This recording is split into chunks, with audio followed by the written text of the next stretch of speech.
And then in Japanese art, you have this unusual example of treasure house. So you have this beautiful Avalokiteshvara statue. Instead of putting it alone, you build this elaborate shrine, and then you put it inside. Then when you don't venerate it, you will close the door. But here, what's important is a painting on this side. There are painting on 4 sides, but this one is particularly interesting.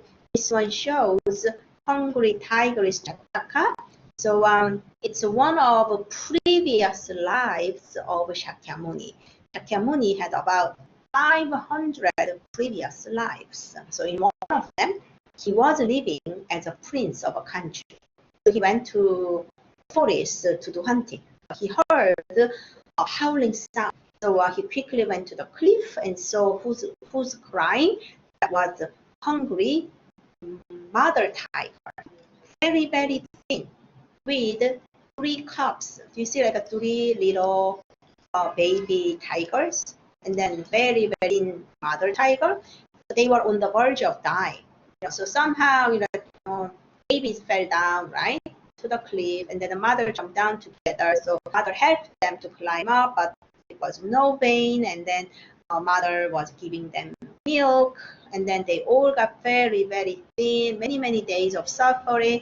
They are almost dying. So Makasata, Prince Makasata, saw this, and then he immediately jumped down. What to do? To rescue them? The story is very cool.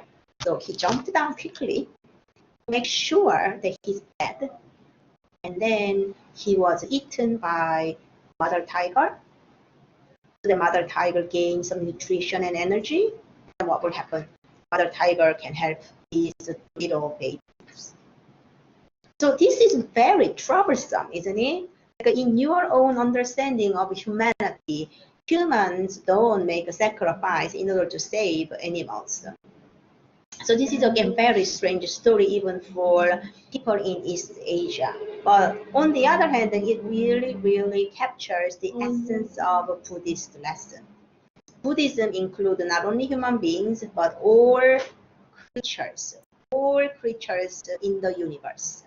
So even these little tiger and animals have an opportunity to live. So Prince Makasata, out of great sacrificial spirit, he killed himself to nourish these animals. This is enormous sacrificial ideas. So this is repeated over here. Now we are moving to the Nara period. So Nara period, their capital was in Nara. Asuka period, capital was in Asuka. And then Heian period, capital is in Heian, which is current Kyoto.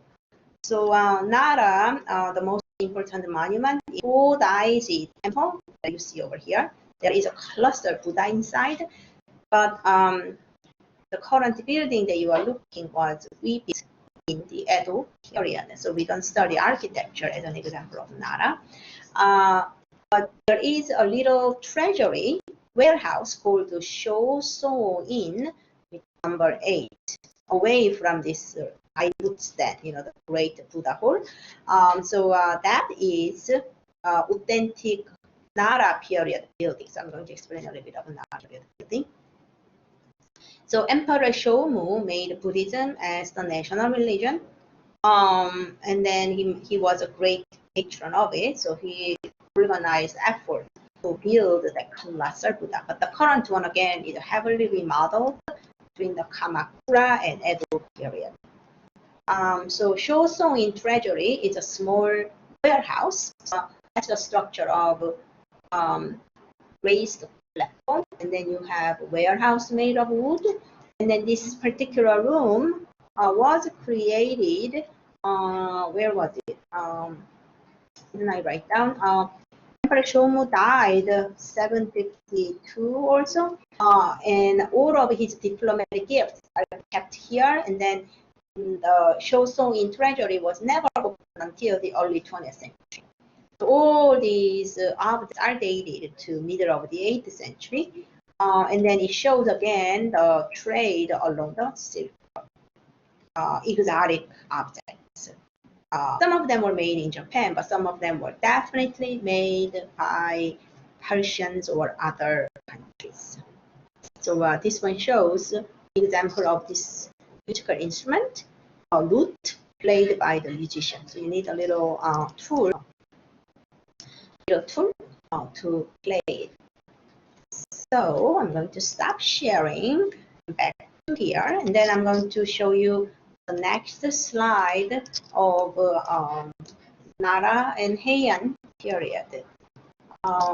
So Heian period is the beginning of medieval time, and I'm going to be really quick because you are going to study Heian period again in the Kamakura period.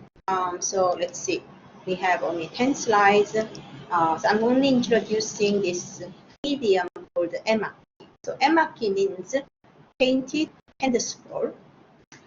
It started end of Nara period, but the golden age was Heian period, and then it is still popular in Kamakura period as well. Heian period is golden age. So it looks like this hand scroll.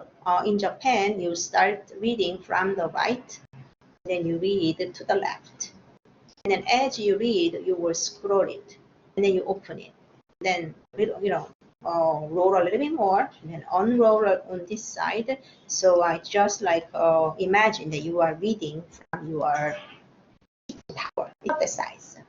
Hold it. So the most famous one is called Genji Monogatari. This is the story of Prince Genji.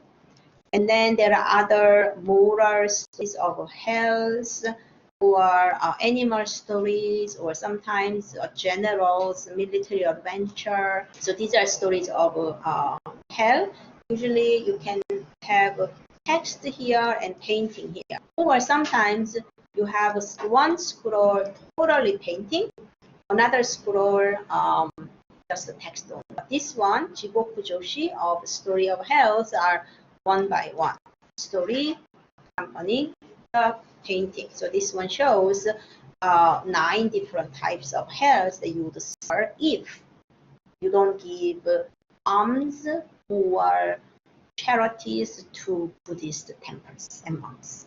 But most famous one is the Prince of Genji, and obviously Prince is the main character of this story.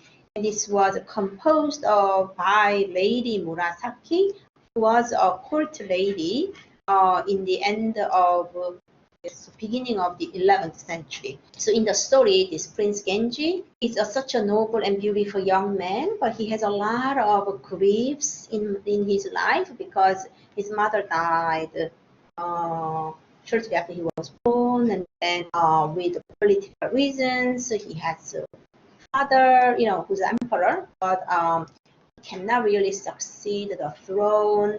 And then most tragic is he fell in love with his father's third wife. Very tragic. But you can imagine the third wife and Genji are about the same age, right? Anyhow, it was such a tragic life, and it's a life story of Prince Genji. So he had a long life. He had many sets of lovers in a way, but none of them will be successful.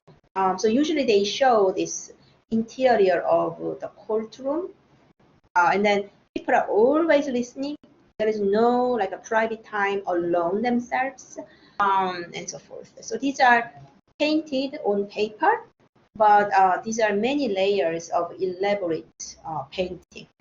So you have a under drawing, and then you paint it, right? And then you accentuate a little bit more with the details, and then another artist will come and put a black ink line one more time.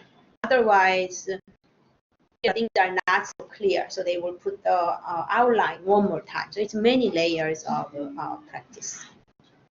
So you can read more about Genji Monogatari in one of those timeline of art history. Sometimes there is only line drawing. There is no coloring. So this was made for a Buddhist temple called Gojanji. So you can see that interior production, like elaborate, decorative details and like many layers of colors. So obviously it's a very expensive group production versus with more like line drawings, right? Quick and easy and funny stories. Animals imitate human behaviors and those kind of moral stories for visitors at the moment. So that is the end. So everybody, if you want to know more about Japanese Western art in depth, you should take Korean art or Japanese art.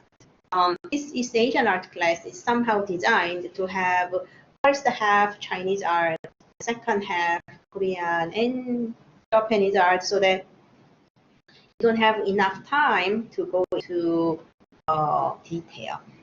So as long as you know the historical flow of Japan and Korea, and then if you understand the important events such as introduction of Buddhism or major artworks and their themes, that's enough. So in this unit, you will should definitely know Haniwa, and then the Maitreya statues from the Korean art, and then Seokguram cave temples, because that's a major monument. Okay, so I'm going to finish recording. Thank you for watching.